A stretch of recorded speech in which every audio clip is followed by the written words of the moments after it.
My guest today is Lisa Boate. She's someone who has deep experience in the education space, school systems, general education, all the things that you think, classrooms, planning. Yeah, it's a world that I'm familiar with from my partner, but she's made a big change. She's now a transformational coach, and I'm interested to have this conversation with her today to understand what sparked the change that she made, how she's finding the new experience of being a coach rather than a traditional educator, and the type of people that she's working with in her business. Lisa, thank you for joining me today.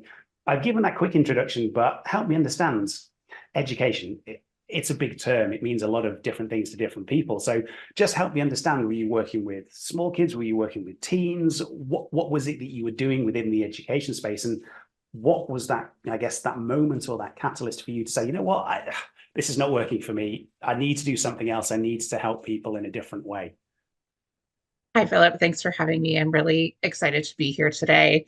And, it's a really good point that you make about education meaning different things to different people. And I hadn't really thought about it that way because, from my perspective, education exists within a very traditional space. But you're right, there are lots of ways that people interact with education. And it is a really evolving thing, especially in this education or the information age, and seeing how people interact with and use education in different ways.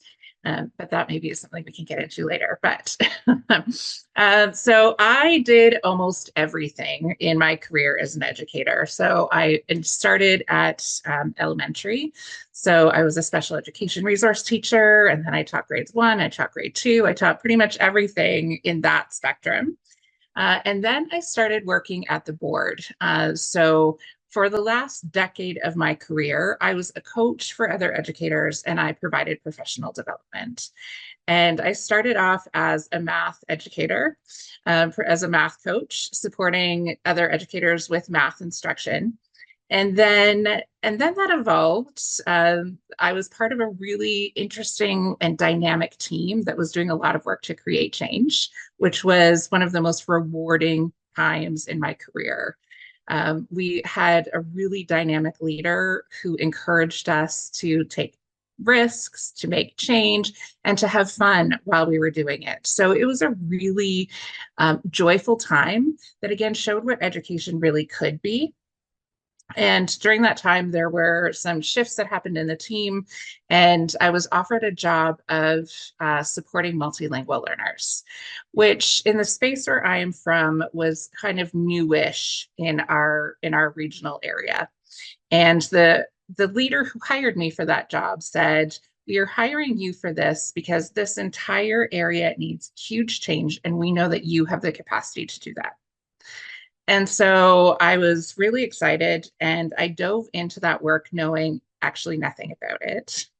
But I connected with some people who are leading across the province and did research on my own and realized that so much of it really was about bringing all aspects of every child's identity into the classroom, including the language that they spoke first. And so, as you can hear in that, there's a lot of anti-oppression in that work.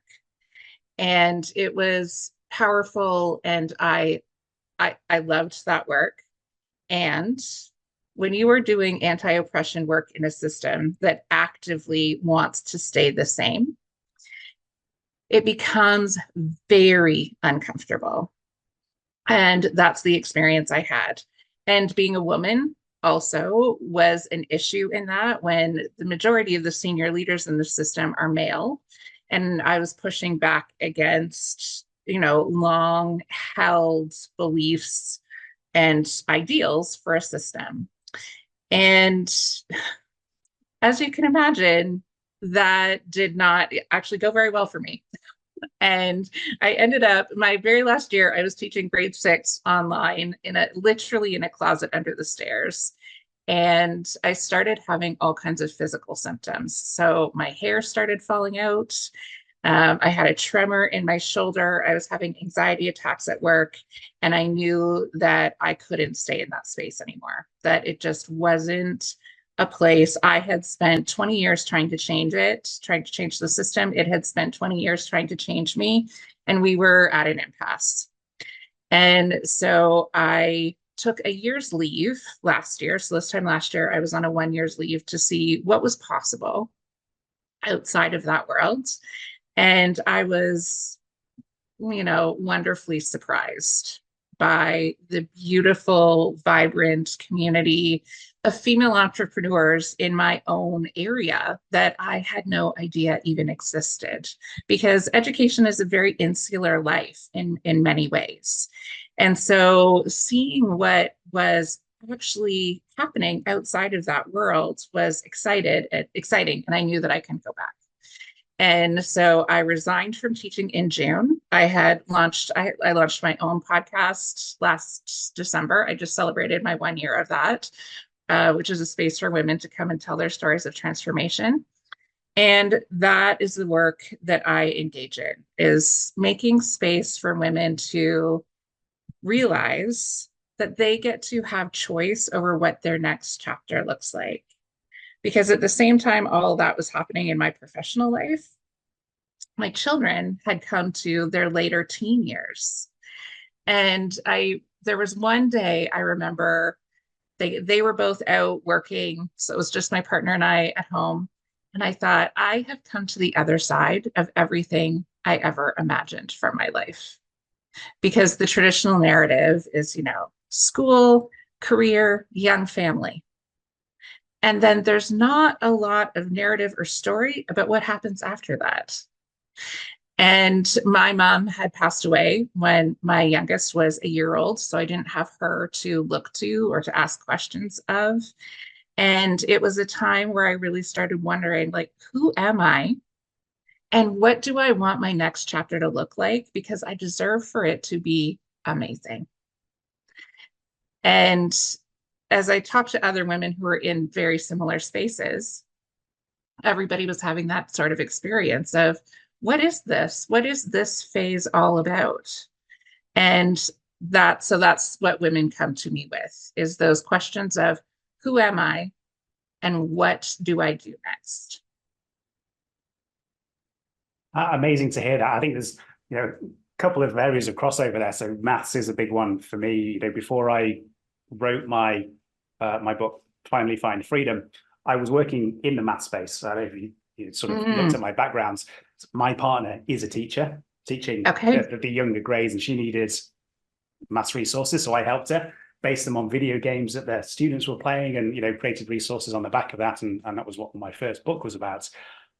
But I understand that sort of, I guess, insular perspective of education. Once you get in the system, it's like, oh, well, what have you got? You've got lessons. Oh, you've got a timetable every day. Oh, you've got to do your resources and your planning and your marking and rinse and repeat for nigh on eternity. And it's like, yeah, unless you can take that step back, look up, open your eyes and be like, well, what else is there? Where are the opportunities?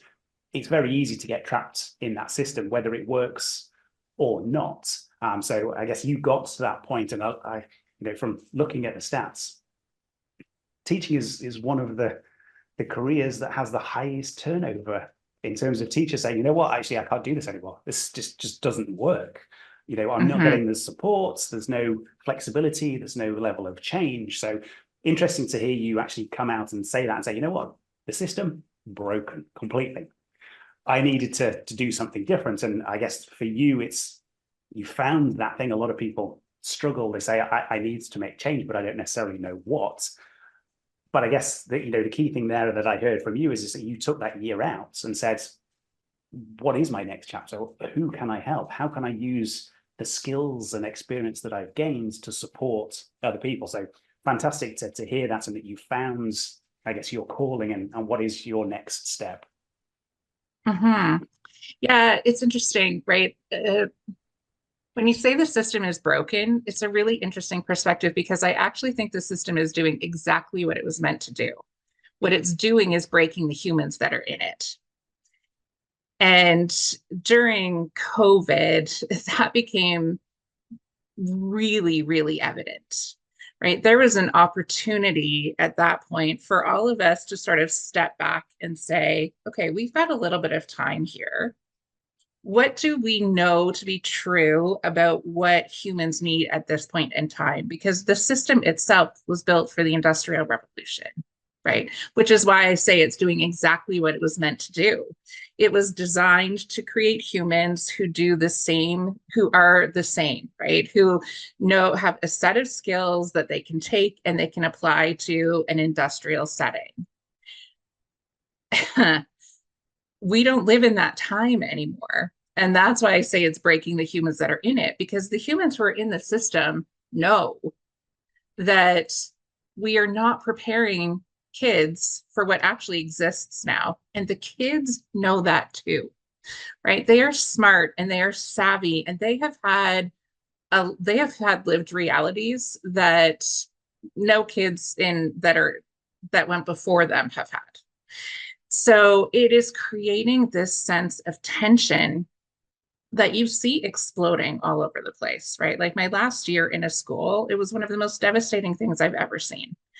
Because what we need more than anything at this point in time is care for the emotional well-being of all of the humans who exist in that system. And I'm talking about the adults as well.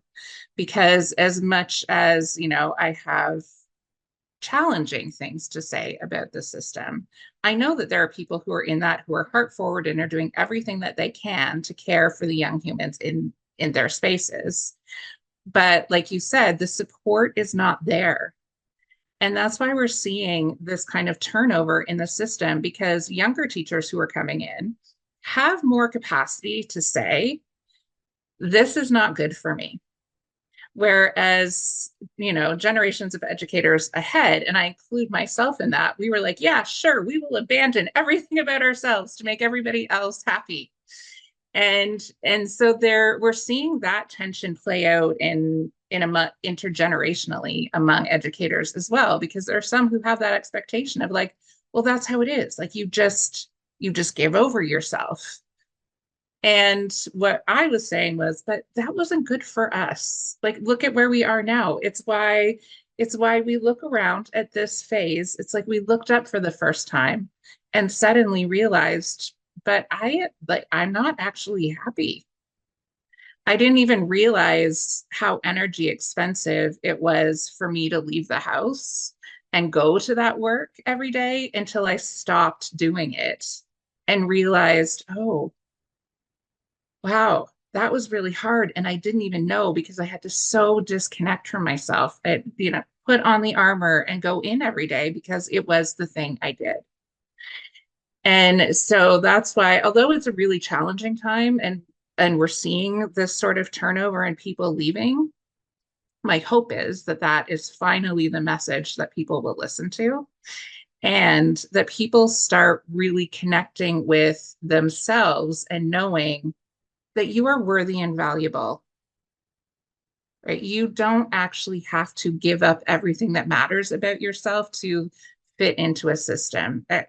Actually, the opposite is true. The more we set ourselves free, we also set everybody else around us free, because they see us making that choice. Yeah, I think that's an important point, is that we have the ability to influence others as well. And if we start making changes for ourselves, it can have it can almost act as a catalyst for the people to say, it is possible. I can now see people in my circle who are making change. Talk me through that year then. You mentioned you sort of took away from the education system. You had that time to look up. What did that look like for you? Did you dive into personal development? Did you attend lots of events? Did you just sit on the beach and look at the waves and go, what's next? What was that process like for you? Yeah, that's a really good question. So yes, I did start working with my own coach. She and I had worked together a few years before, just sort of very pre-pandemic. So she and I reconnected, and I started doing a lot of work around the trauma that I had experienced from the extremely overt sexism that I experienced over years and kind of didn't even realize until the end, because again, I had just sort of shut down. So we were working through all of that and at the same time talking about what a business could look like for me. So there was that part that was happening. I did spend a little bit of time in the woods on a dock looking at the water. So there was that element of it. I really spent the fall just doing some healing because that's all I had the capacity for at that point in time. And it was necessary to come to a business and start creating something. There needs to be a foundation of some inner knowing and some inherent self-worth because the entrepreneurial journey is hard. After, years of being in a very stable and structured in terms of like income and benefits and all of those sort of things, shifting into this way of being has been, equal parts exciting and terrifying. So doing that inner work was really important. And I also gave myself some time to just be a mom, which I hadn't ever really had the opportunity to because as an educator, I can't just take time to go and watch my kids play sports. I can't just, in the middle of the day, go to their school and be there to support them or drive them around or whatever it is that they need. So I spent from September until January just completely being present in my life and my children's lives. And I'm so grateful for that time. And then when I started to feel like I was coming back up for air again, I started working through what a business would look like that would support my needs as well as the needs that I'm seeing where there is a hole. And so in January, sort of February, I started working through how to actually build that business. And at the same time was hosting a new podcast and getting to talk to incredible humans every day, which was, I mean, that's the dreamiest part of my world, right? I get to talk to really fascinating people with really interesting stories and spend my time doing that. And I realized how important it is to feel excited when you wake up in the morning for what your day is going to look like, and that was even possible. So that year was really, really important for my own mental health and the well-being of my family as well. Yeah, it's interesting because you suddenly become time rich, I guess. And it's like, okay, how do I use that time constructively to Mhm. support others? And actually, that leads me nicely onto sort of the next area that I want to dive into. Two of the chains that I talk about in my model are relationships and perception, and sometimes the worry that we have of how other people perceive us. What was that like for you in terms of making this change of, 20 years in education to then take a year out to say, actually, you know what, I'm going to be an entrepreneur. I'm going to set up my own thing and this is who I'm going to support. What was that like for you in terms of the impact on your relationship, some of the conversations that you had, the general sort of perception of those around you? Yeah, that's a really good question, and it hasn't been easy. So in the role that I had in my board, I was pretty visible. Like people knew who I was, and I don't live in a giant community. So it hasn't been the easiest of transitions. Uh, and some of that is actually my own, like me writing a story about what other people think as well. So that's another piece that I am unwinding. Um, but when you leave a structure that is very stiff, right? There's some pushback because it lights up the fear centers of people who stay in it.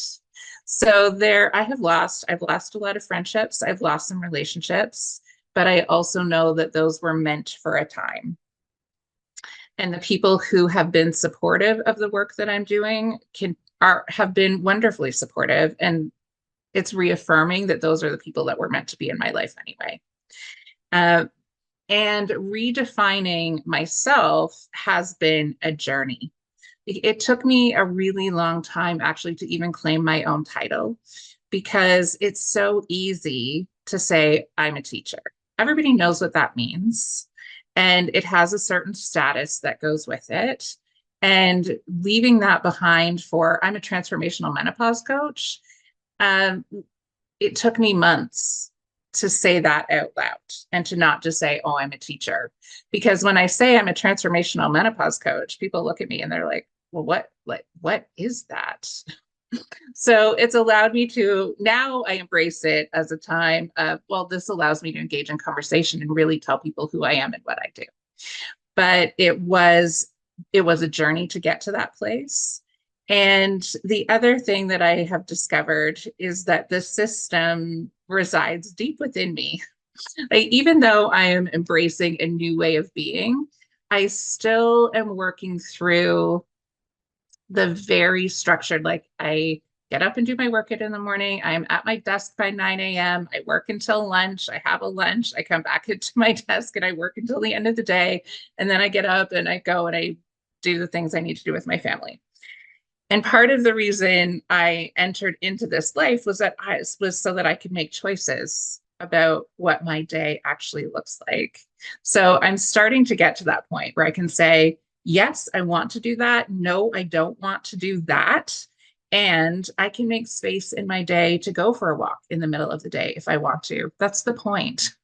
The point is that I get to decide now. So it absolutely has been a process, but I have learned a lot about myself along that journey. Fantastic. And I guess that leads nicely into the next bit. So what does the big picture look like for you now? You've decided, okay, these are the people that I want to support. This is, I guess, the new identity that you've taken on, and you're comfortable now saying that to people. I've struggled myself with that, because it's like, oh, I've been a strategist and a consultant in the video games industry for 20 years. Okay. And now it's like, well, actually, I'm an author and a coach. And it's like, yeah, it's tough. The first times you say it, because everyone's like, sorry, you're doing what? Mm-hmm. And that new identity, now that you've become comfortable with that, what does the bigger picture look like for you? You mentioned you're starting to manage your time more effectively, and I say in inverted commas more effectively, because it sounds like you've reached that realization. It's like, well, hang on, I don't need to necessarily have the same structure that I had when I was working in the system. I now have a bit more flexibility. Okay, how do I want to use my time? So what does that long term look like for you? Have you set some goals in terms of whether it's time, whether it's the number of people that you want to support, whether it's that actually the specific, I think you've already touched on the specific type of transformation that you want to support people with. And I guess it's just for anybody listening to this to say, okay, yes, I'm in a system. I know the system isn't working for me. I want to break free of that. I want to make some changes. I may have some steps to work out what those changes are. But once you get to that point of it's like, okay, I'm now outside of a system and I can decide what my next steps are. Sometimes there's that fear. Well, what does this look like? What do I do? How should I use my time? What should I be working towards? Because if you're in a system, chances are you're being told what it is you need to do and when. And so suddenly, if you're outside of that, it's like, oh. So have you set yourself some goals and a direction of where you want to get to? Absolutely. I would say the number one thing to help overcome the fear, however, is find a community. Find a community of people who are doing similar things, who are able to show you the way. So one of the most beautiful things I think I have experienced in this transition is I have found a community of female entrepreneurs in both in the community I live, but also online, that is wonderfully collaborative. And when you're coming out of a system that is rooted and grounded in competition, to find this space where people are just like, yeah, I have been where you have been. Let me help guide the way and let's collaborate and work together. That has been an essential part of my journey, because I had skills to be a coach because I'd done that for a decade. I'm pretty good at social media. There were skills that I absolutely had to bring to this, but there also were a ton of things I knew absolutely nothing about. Like marketing and setting up an online business. And so I worked through a program that supported me with that in the sort of from February till March of last year. And now I'm in a different place with different goals. So I have a goal for the number of clients that I want to work with every month. And that's setting the foundation for the new version of where I'm going. So I'm working through a new course. There are lots of resources out there to support people. So just making sure you find the ones that feel aligned and feel good, because there are 1,000 other business coaches out there who will be clamoring for your attention. And some of them are really great and effective, and some just won't feel good. And so it's paying attention to that. So community, choosing resources that are aligned, and then having goals for how you want to work and live. So I want to both see people in person, but also online, because my partner and I want to spend more time traveling. So both of our kids will be in university next September. And that will also afford us more flexibility. So having 10 to 15 clients that I can work with online will allow me to choose where I want to work from and how I want to structure my day. So yeah, I want to have a chunk of time where I work, a chunk of time in my day where I get to do the things that fill me up so that I can continue to be a good resource for other people, and demonstrating that that way of being is possible, and that giving to yourself during the day is important, is essential not only for me, but for the clients that I work with, because women who are experiencing the empty nest and who are perimenopausal and menopausal are, for the most part, all in that space where they have been told over their lives that their value is in the care that they give for other people, rather in the value that they have internally. And so being able to show up in the world and saying, no, I have value intrinsically, not because I give to other people, but because I exist and I'm a human in the world. It's really powerful to be able to show up in that way, as well as coach people along that road.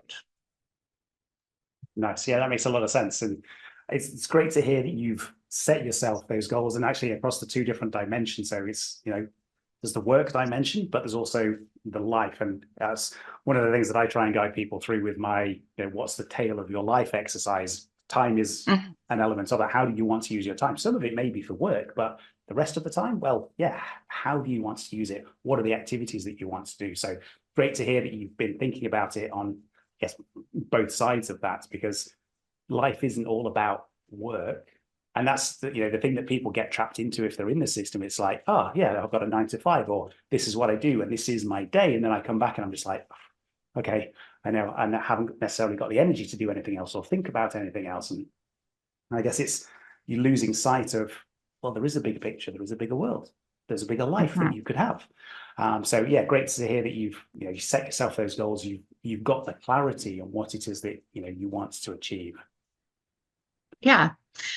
Sorry, just two of the business mentors that I work with right now have a really great phrase that is, you want to have a successful business inside of a successful life. And that's been a really great frame for me to think through how I create what comes next.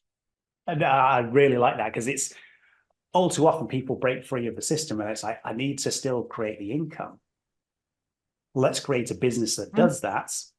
But sometimes that then is the priority rather than the life. And you create yourself situations like, well, now I'm working 60, 70, 80 hours on my own business and I have no life.